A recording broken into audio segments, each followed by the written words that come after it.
بسم اللہ الرحمن الرحیم۔ السلام علیکم ناظرین۔ کیا آپ نے کبھی سنا ہے کہ کوئی جنی انسان کے ساتھ جسمانی تعلق قائم کرتی ہے؟ کوئی لڑکا کہتا ہے کہ رات کو کوئی آ کر اس کے ساتھ سوتی ہے۔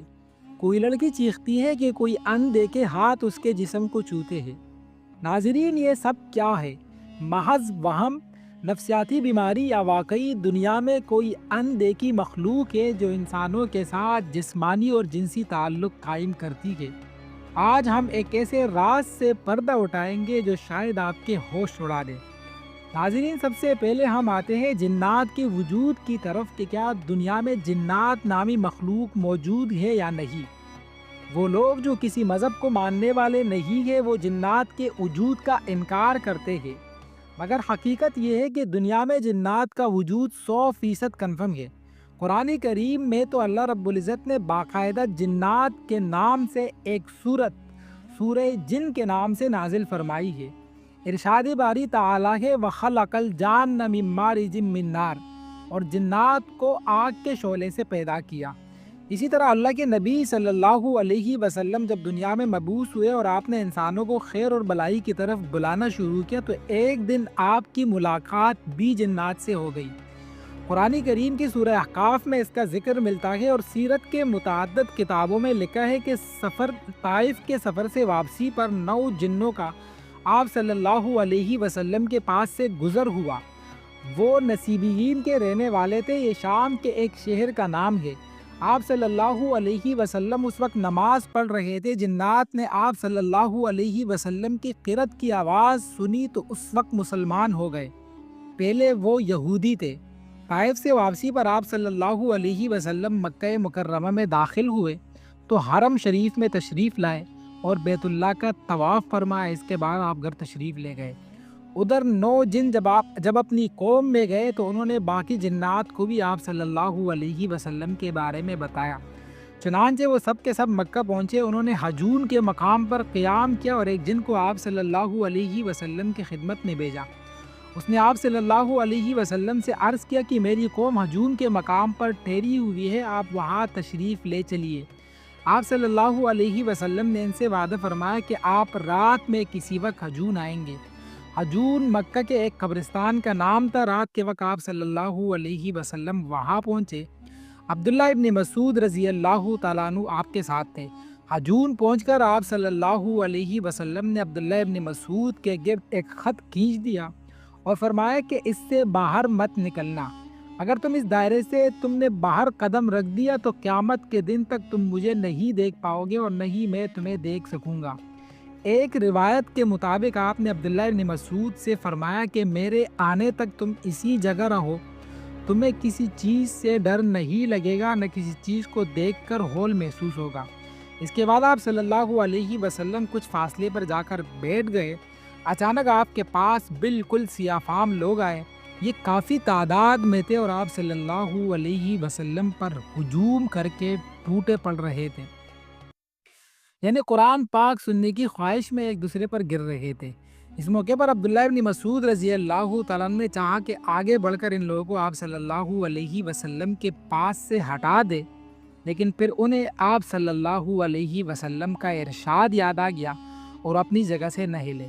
ادھر جنات نے آپ صلی اللہ علیہ وسلم سے کہا کہ اللہ کے رسول، ہم جس جگہ کے رہنے والے ہیں، یعنی جہاں ہمیں جانا ہے وہ جگہ دور ہے، اسی لیے ہمارے اور ہماری سواریوں کے لیے سامان سفر کا انتظام فرما دیجئے گا۔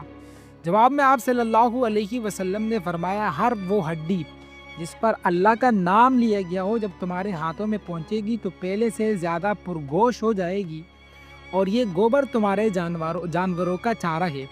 اس طرح جنات آپ صلی اللہ علیہ وسلم پر ایمان لے کر آئے۔ ناظرین، سوال یہ ہے کہ جنات کیسے دکھتے ہیں؟ ہمارے یہاں جب جنات کی شکل و صورت کی بات کی جائے تو ذہن میں فوراً خوفناک قسم کی تصویریں سامنے آ جاتی ہے، جبکہ سچ تو یہ ہے کہ یہ سب محض تصورات اور ڈرامائی باتیں ہیں۔ حقیقت وہی ہے جو اللہ رب العزت نے اپنی عظیم کتاب کے سورہ اعراف آیت نمبر 27 میں چند لفظوں میں بیان کر دی ہے کہ اِنَّهُ يَرَاكُمْ هُوَ وَقَبِيلُهُ مِنْ حَيْثُ لَا تَرَوْنَهُمْ، یقیناً شیطان اور اس کا لشکر تمہیں وہاں سے دیکھتا ہے جہاں سے تم اسے نہیں دیکھ سکتے ہو، یعنی کہ ہم انسانوں کو وہ نظر نہیں آ سکتے ہیں، ہمیں وہ ضرور دیکھ سکتے ہیں۔ البتہ روایات میں آتا ہے کہ وہ مختلف شکلیں اختیار کرنے کی صلاحیت رکھتے ہیں۔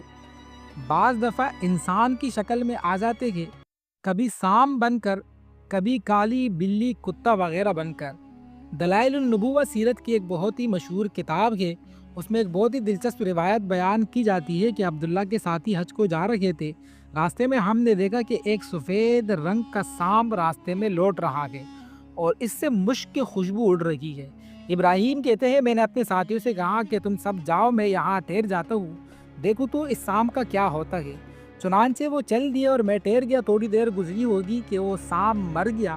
میں نے ایک سفید کپڑا لے کر اس میں اس سانپ کو لپیٹ کر راستے کی ایک طرف دفن کر دیا اور رات کے کھانے کے وقت اپنے قافلے میں پہنچ گیا۔ اللہ کی قسم میں بیٹھا ہوا تھا کہ مغرب کی طرف سے 4 عورتیں آئی۔ ان میں سے ایک نے پوچھا کہ عمر کو کس نے دفن کیا؟ ہم نے کہا کون عمر؟ تو اس نے کہا تم میں سے کسی نے ایک سانپ کو دفن کیا ہے۔ میں نے کہا جی ہاں، میں نے اسے دفن کیا ہے۔ کہنے لگی قسم ہے اللہ کی، تم نے بڑے روزے دار پختہ نمازی کو دفن کیا ہے جو تمہارے نبی کو مانتا تھا اور جس نے آپ کے نبی ہونے سے 400 سال پیشتر آسمان سے آپ صلی اللہ علیہ وسلم کی صفت سنی تھی۔ ابراہیم کہتے ہیں اس پر ہم نے اللہ تبارک و تعالیٰ کی حمد و ثنا بیان کی۔ پھر حج سے فارغ ہو کر جب ہم سیدنا عمر فاروق رضی اللہ تعالیٰ عنہ کی خدمت میں پہنچے اور میں نے آپ رضی اللہ تعالیٰ عنہ کو یہ سارا واقعہ سنایا تو آپ نے فرمایا اس عورت نے سچ کہا ہے، میں نے رسول اللہ صلی اللہ علیہ وسلم سے سنا ہے کہ مجھ پر ایمان لایا تھا میری نبوت کے 400 سال پہلے۔ ناظرین، اب ہم آتے ہیں اپنے اصل سوال کی طرف کہ کیا یہ ممکن ہے کہ جنات انسانوں کے ساتھ جسمانی تعلق رکھ سکتے ہیں؟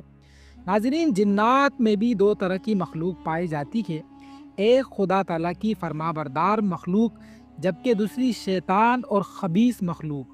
اور یہ شیطان اور خبیث جنات انسانوں کے بدترین دشمن ہیں۔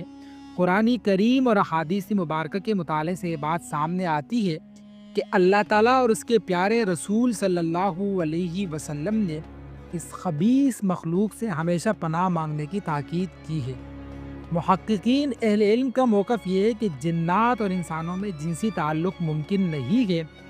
اس کی وجہ یہ ہے کہ انسانوں اور جنات کی تخلیق الگ الگ عناصر سے کی گئی ہے۔ انسان مٹی سے جبکہ جنات آگ سے پیدا کیے گئے ہیں، جبکہ بعض صوفیاء کرام اس بات کے قائل ہیں کہ انسانوں اور جنات میں جنسی اور جسمانی تعلق ممکن ہے۔ اس کی دلیل میں وہ رسول اللہ صلی اللہ علیہ وسلم کی ایک بہت ہی مشہور حدیث پیش فرماتے ہیں جس میں اللہ کے رسول ارشاد فرماتے ہیں کہ شیطان بنی آدم کے جسم میں ایسا دوڑتا ہے جیسے خون انسان کے جسم میں دوڑتا ہے۔ علماء کرام کی ایک جماعت نے ایک اور بہترین قسم کی توجیہ کی ہے کہ جو شریر اور خبیث قسم کے جنات ہیں وہ انسانوں کو ہر طرح کی تکلیف پہنچا سکتے ہیں، ہم بستری بھی کر سکتے ہیں اور سب کچھ۔ بہترین حل یہ ہے کہ اللہ کے رسول صلی اللہ علیہ وسلم نے جو مسنون دعائیں بیان فرمائی ہے اس کا صبح و شام خاص طور پر اہتمام کیا جائے، اور بالخصوص قرآن کریم کی آخر کی جو 2 صورتیں ہیں سورہ فلق اور سورہ جن، اس کے پڑھنے کے خاص طور سے کوشش کی جائے، خاص طور سے اہتمام کیا جائے تاکہ یہ شریر جنات اور اس قسم کی جو خبیث مخلوق ہے وہ آپ پر برے اثرات نہ ڈال سکے اور وہ آپ کو متاثر نہ کر سکے۔